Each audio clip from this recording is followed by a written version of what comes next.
Welcome to the program, everyone.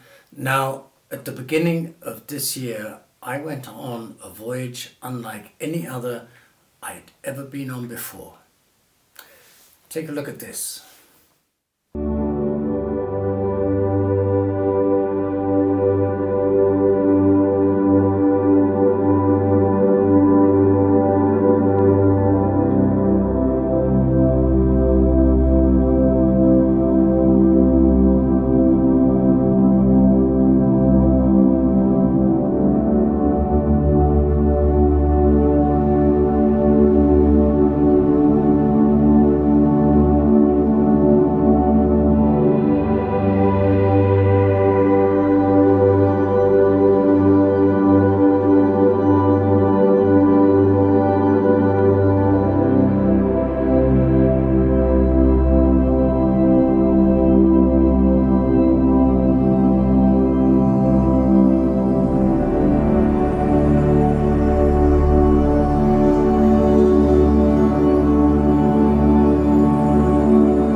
Yes, today I'm going to talk about the seventh continent, the world's largest desert, the coldest, driest place on the planet, Antarctica.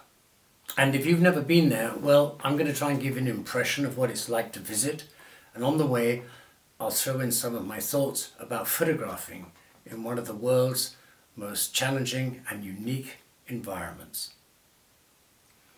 But let me begin by telling you about how I got to Antarctica. It started when Viking asked me to go and join the brand new explorer ship, the Octantis, in December last year, in the port of Ushuaia, way down on the southernmost tip of Argentina. But to get to Ushuaia, the ship had to sail from the shipyard where she was built, in a place called Solvik, on Norway's west coast. I had no plans for Christmas that year, and the idea of spending 3 weeks sailing across the Atlantic from north to south, from east to west, from Norway to Argentina was to me at least an opportunity too good to miss. Now, I don't mind getting on a plane that will carry me halfway around the world in a few hours, and I've done it many times, but it's always left me with an uneasy feeling, as if I've cheated by travelling so far, so quickly. And one of the joys of travelling by ship at 17 nautical miles an hour over a very long distance is the subtle daily changes in the weather and the light. We left a cold and damp Norway and sailed south down the east coast of Britain, along the English Channel, and then south again down the French and Portuguese coasts, before putting the bow in a southwesterly direction towards Brazil. And as we made our way to the equator, each day became a little longer, the light became a little brighter, and the temperatures rose. And out there in the middle of the ocean, with only sea and sky around us, we were reminded of just how big our planet is and how bright the stars shine at night. If you had the patience to look and wait, there was wildlife to be seen. Dolphins, whales, birds, fish. I spent hours trying to photograph these flying fish as they shot out from under the ship's bow wave like little silver bullets. And with the equator far behind us and the weather turning colder, we sailed up the Beagle Channel and arrived in the world's southernmost city, Ushuaia. And this is where your Antarctica journey really begins. But before getting to Antarctica, there is the not-so-small matter of crossing the Drake Passage. The Drake Passage is a rather surly, sulky body of water that lies between Cape Horn and the Antarctic Peninsula. It's part of the Antarctic Circumpolar Current, a freezing current of water that endlessly circles Antarctica.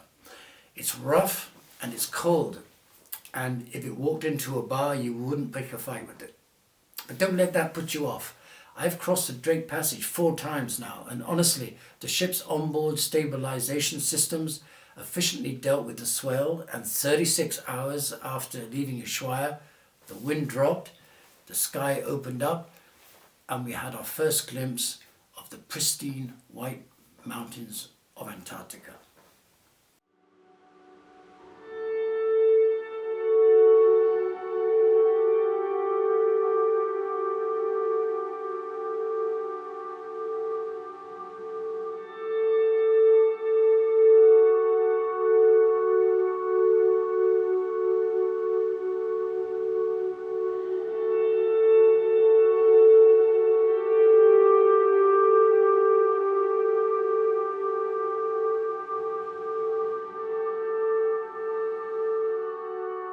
It's difficult to describe the emotions that your first sighting of Antarctica can produce.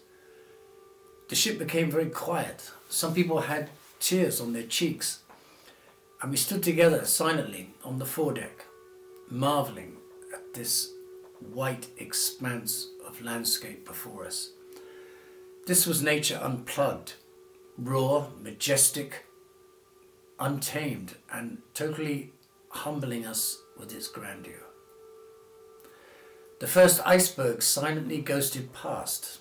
Somewhere in the distance, a humpback whale breached blasting water from its blowhole, and far off, glacier ice rumbled and groaned, carving into the sea.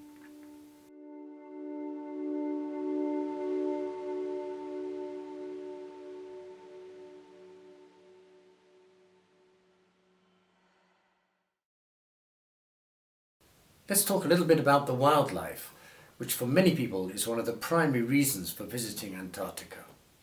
As we crossed the Drake Passage, we were joined by one of my all-time favourite birds, the albatross. It's mesmerising to watch these masters of effortless flight as they follow the ship, riding the air currents just inches above the wave tops. In Antarctica, you will definitely encounter penguins, both in and out of the water. And on the shore, you will probably smell them before you see them. As comical and ungainly on land as they are sleek and streamlined underwater, these creatures are a delight, with their curiosity and their lack of fear of humans.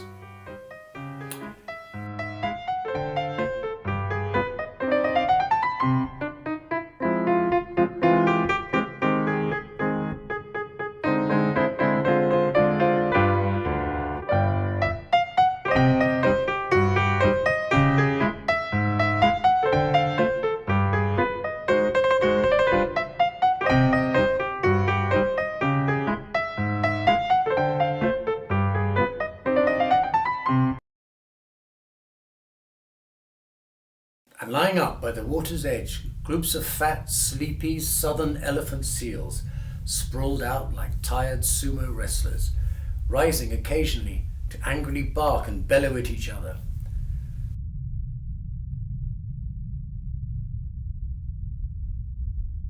Also whales, probably humpbacks, will readily be seen and heard. I'll never forget the eerie sound of water blasted out of their blowholes when they come to the surface.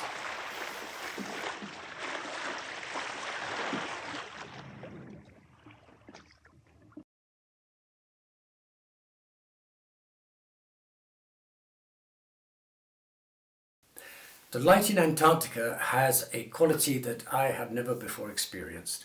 The air free from pollution and combined with the reflective white landscape means that on cloudy days our world was transformed into a shadowless palette of luminous greys, the sky welded to the horizon, where the ship appeared strangely suspended, floating somewhere between heaven and earth. And when the clouds parted and the sun shone, our eyes would burn with the brightness of it all, the deep blue shadows once again giving shape to our surroundings.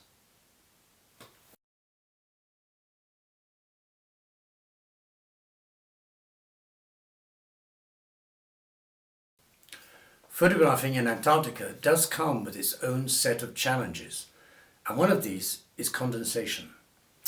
As you move from a cold exterior into a warm ship, a film of condensation will quickly fog up your lenses and create moisture inside your camera. One solution to this is to put your equipment inside a sealable airtight bag so it can gently adjust to the temperature on board the ship. However, on board Atlantis, each stateroom conveniently comes with its own drying cabinet for wet clothes, and I discovered that by putting my cameras in there, in the time it took to have lunch, they would all be nicely condensation free for the afternoon. Now, batteries. Antarctica is cold even in summer, and in the cold batteries drain fast, so one way around that is to keep them close to your body, keep them warm, they'll last longer, and make sure you take a lot with you. Tripods, I wouldn't bother really unless you're shooting video. I prefer to use a monopod like this, which is great if you've got heavy lenses, but which are hard to hold for any length of time. There's lots of light in Antarctica, so shutter speeds aren't a problem, and really a tripod, you'll pretty soon start to hate it, I think, if you take one with you. Just stick with the monopod. Lenses, in terms of lenses, well, when I knew I was going to be going down to Antarctica, I went out and bought this one. It's a Nikon zoom lens. It's a 200 to 500. It's a beast. It's heavy. It's got a lot of reach on it, but you may not want to be carrying this around all day. It was pretty heavy to carry. The lens I used the most was this one, which is my favorite lens in the world. It's a 70 to 200 2.8 Nikon lens, and to be honest, the wildlife that you're going to encounter if you go to Antarctica is not yet really afraid of human beings, and you can get pretty close. Certainly close enough for a lens like this to do its job. When photographing wildlife, it's a very good idea to try and get down as low as possible, to be on eye level with whatever it is you're photographing. Your pictures will look a lot better for it. And remember, on the ship, keep a camera with you, because Antarctica throws up all kinds of surprises on a regular basis. And remember, as they say, the best camera is the one that you have in your hand. And whether that's an iPhone or a high-end DSLR, it doesn't matter. You'll have every possibility of taking spectacular photos in a unique environment.